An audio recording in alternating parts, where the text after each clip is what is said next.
દેવભૂમિ દ્વારકા જિલ્લાના ખંભાળિયા તાલુકાના સલાયા ગામે ધોળા દિવસે થયેલી લાખોની ચીલઝડપનો પોલીસે ભેદ ઉકેલ્યો.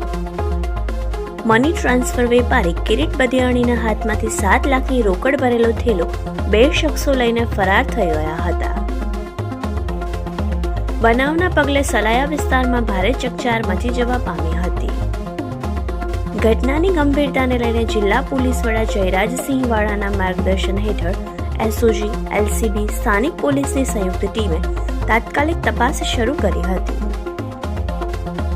તપાસના ધમધમાટ વચ્ચે પોલીસે અમદાવાદમાંથી એઝાઝ રજાક સંઘાર તથા જાકુબ જુનશ સુંભાણિયા નામના 2 આરોપીઓને ઝડપી લીધા.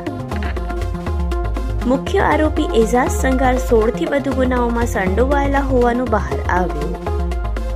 પોલીસે 1,21,000 રોકડ તેમજ 2 મોબાઈલ ફોન કબજે કર્યા. બાકી રકમ અને અન્ય શખ્સોની સંડોવાયેલો અંગે પોલીસે વધુ તપાસ હાથ ધરી. Reporter Avesh Baloch, Yashvi Gujarat news, Salaya. તાજેતરમાં સલાયા ખાતે રહેતા કિરીટભાઈ બદિયાણી નામના વ્યક્તિ સાથે 7 લાખ રૂપિયા જેટલી ચીલઝડપનો બનાવ બનેલો હતો. જે સંદર્ભે સલાયા ખાતે રહેતા આરોપીઓ એજાજ રજાક સંઘાર તથા જાકુબ જુનસ સુંભાણિયા વિરુદ્ધ સલાયા પોસ્ટે ખાતે ચીલઝડપનો ગુનો નોંધવામાં આવેલો હતો. જે ગુનો નોંધાતા એસપી સહિત શ્રી જયરાજસિંહ વાળા સાહેબની સૂચના તથા માર્ગદર્શન હેઠળ લોકલ પોલીસ, એલસીબી, એસઓજીની અલગ અલગ ટીમો બનાવી આરોપીઓને ઝડપી પાડવા માટેના પ્રયત્નો હાથ ધરવામાં આવેલ હતા. જે દરમિયાન આરોપીઓ છે એ અમદાવાદ ખાતેથી બાતમી આધારે અને હ્યુમન ટેકનિકલ સર્વેલન્સ આધારે મળી આવેલ હતા.